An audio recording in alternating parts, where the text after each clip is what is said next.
नमस्कार दोस्तों। आज फिर से लाइट टॉक्स पर आप सभी का स्वागत है। आज मैं आपको गुरुवार व्रत की कथा सुनाने जा रही हूँ।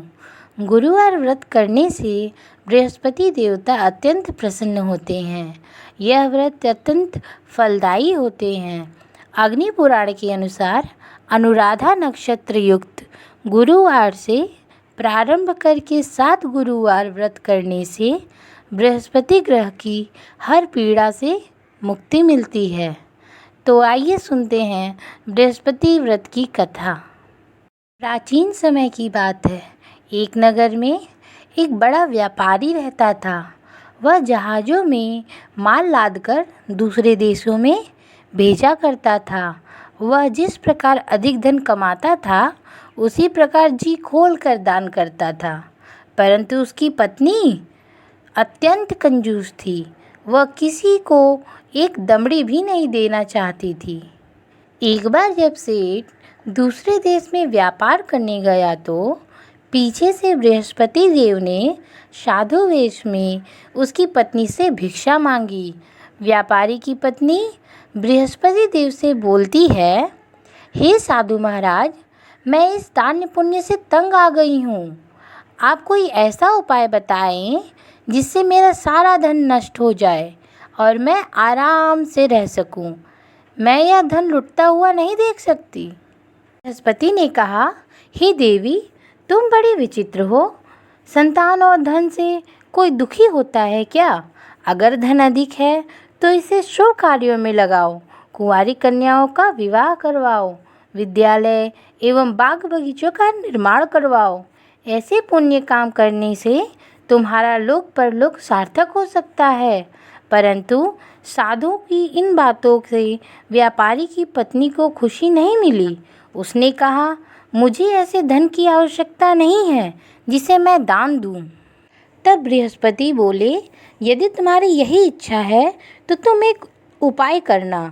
7 बृहस्पति घर को गोबर से लीपना, अपने केशों को पीली माटी से धोना, केशों को धोते समय स्नान करना, भोजन में मांस मदिरा खाना, कपड़े अपने घर पर धोना।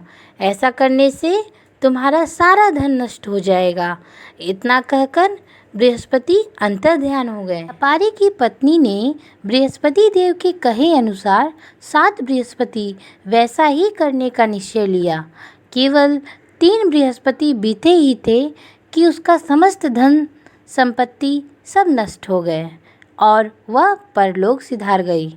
जब वह व्यापारी वापस आया तो उसने देखा सब कुछ नष्ट हो गया है। उस व्यापारी ने अपनी पुत्री को संतावना दी और दूसरे नगर में जाकर बस गया।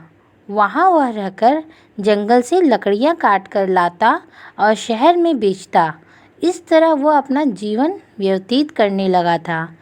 एक दिन उसकी पुत्री ने दही खाने की इच्छा प्रकट की, लेकिन व्यापारी के पास दही खरीदने के पैसे नहीं थे। वह अपनी पुत्री को आश्वासन देकर जंगल में लकड़ी काटने चला गया। वहाँ एक वृक्ष के नीचे बैठकर अपनी पूर्व दशा पर विचार कर रोने लगा। उस दिन बृहस्पतिवार था। तभी वहाँ बृहस्पति साधु के रूप में सेठ के पास आए और बोले, हे मनुष्य, तो इस जंगल में किस चिंता में बैठा है? व्यापारी बोला, हे महाराज, आप सब जानते हैं। इतना कहकर व्यापारी अपनी कहानी सुनाकर रो पड़ा। बृहस्पति देव बोले, देखो बेटा, तुम्हारी पत्नी ने बृहस्पति देव का अपमान किया था, इसी कारण तुम्हारा यह हाल हुआ है। लेकिन अब तुम किसी प्रकार की चिंता मत करो। तुम गुरुवार के दिन बृहस्पति देव का पाठ करो। 2 पैसों के चने और गुड़ को लेकर जल के लोटे में डालकर वह अमृत और प्रसाद अपने परिवार के सदस्यों तथा कथा सुनने वालों में बांट दो। भगवान तुम्हारा अवश्य कल्याण करेंगे। साधु की बात सुनकर व्यापारी बोला, महाराज, मुझे तो इतना भी नहीं बचता कि मैं अपनी पुत्री को दही लाकर दे सकूं। इस पर साधु जी बोले, तुम लकड़ियाँ शहर में बेचने जाना। तुम्हें लकड़ियों के दाम पहले से चौगुने मिलेंगे। जिससे तुम्हारे सारे कार्य सिद्ध होंगे। उसने लकड़ियाँ काटी और शहर में बेचने के लिए चल पड़ा। उसकी लकड़ियाँ अच्छे दाम पे बिक गईं, जिससे उसने अपनी पुत्री के लिए दही लिया और गुरुवार की कथा हेतु चना और गुड़ लेकर कथा की और प्रसाद बांटकर स्वयं भी खाया। उसी दिन से उसने सभी समस्याएं दूर होने लगी, परंतु अगले बृहस्पतिवार को वह कथा करना भूल गया। अगले दिन वहाँ के राजा ने एक बड़े यज्ञ का आयोजन कर पूरे नगर के लोगों के लिए भोज का आयोजन किया।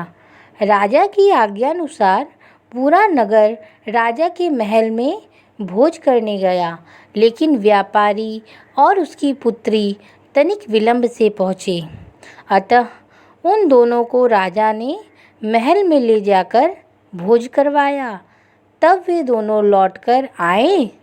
तब रानी ने देखा कि उसका खूंटी पर टंगा हार गायब है। रानी को व्यापारी और उसकी पुत्री पर संदेह हुआ कि उसका हार उन दोनों ने ही चुराया है। राजा की आज्ञा से उन दोनों को कारावास की कोठरी में कैद कर दिया गया। कैद में पकड़कर दोनों अत्यंत दुखी हुए। वहाँ उन्होंने बृहस्पति देवता का स्मरण किया। बृहस्पति देव ने प्रकट होकर व्यापारी को उसकी भूल का आभास करवाया और उन्होंने सलाह दी कि गुरुवार के दिन कैद खाने के दरवाजे पर तुम्हें 2 पैसे मिलेंगे। उनसे तुम चने और मुनक्का मंगवाना। विधिपूर्वक बृहस्पति देवता का पूजन करना, तुम्हारे सब दुख दूर हो जाएंगे। बृहस्पतिवार को कैद खाने के द्वार पर उन्हें 2 पैसे मिले। बाहर सड़क पर एक स्त्री जा रही थी। व्यापारी ने उसे बुलाकर गुड़ और चने लाने को कहा। इस पर स्त्री बोली, मैं अपने बहू के लिए गहने खरीदने जा रही हूँ, मेरे पास समय नहीं है। इतना कहकर वह चली गई। थोड़ी देर बाद एक और स्त्री आई। व्यापारी ने उससे बुलाकर कहा, हे बहन, मुझे बृहस्पतिवार की कथा करनी है, तुम मुझे 2 पैसे का गुड़ चना ला दो। बृहस्पति का नाम सुनकर वह स्त्री बोली, भैया, मैं तुम्हें अभी गुड़ चना लाकर देती हूँ। मेरा इकलौता पुत्र मर गया है, मैं उसके लिए कफन लेने जा रही हूँ, लेकिन मैं पहले तुम्हारा काम करूँगी, फिर अपने पुत्र के लिए कफन लाऊंगी। वह स्त्री बाजार में व्यापारी के लिए गुड़ चना लाई और स्वयं भी बृहस्पति की कथा सुनी। कथा के समाप्त होने पर वह स्त्री कफन लेकर अपने घर गई। घर पर लोग उसके पुत्र की लाश को राम नाम सत्य है कहते हुए शमशान ले जाने की तैयारी कर रहे थे। स्त्री बोली, मुझे अपने बेटे का मुंह देख लेने दो। अपने पुत्र का मुख देखकर उस स्त्री ने उसके मुंह में प्रसाद और चनामृत डाला। प्रसाद और चनामृत के प्रभाव से वह पुनः जीवित हो गया। पहली स्त्री जिसने बृहस्पति देव का निरादर किया था, वह जब अपने पुत्र के विवाह हेतु पुत्र वधू के लिए गहने लेकर लौटी और जैसे ही उसका पुत्र घोड़ी पर बैठकर निकला, वैसे ही घोड़ी ने ऐसी उछाल मारी कि वह घोड़ी से गिरकर मर गया। यह देखकर स्त्री रो रो कर बृहस्पति देव से क्षमा याचना करने लगी।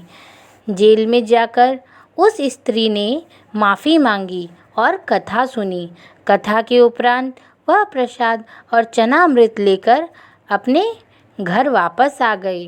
घर आकर उसने चना अमृत अपने मृत पुत्र के मुख में डाला। चना अमृत के प्रभाव से उसका पुत्र भी जीवित हो गया। उसी रात बृहस्पति देव राजा के सपने में आए और बोले, हे राजन, तूने जिस व्यापारी और उसकी पुत्री को जेल में कैद कर रखा है वह बिल्कुल निर्दोष हैं। तुम्हारी रानी का हार वहीं खूंटी पर टंगा है। दिन निकला तो राजा रानी के हार खूंटी पर टंगा हुआ देखा।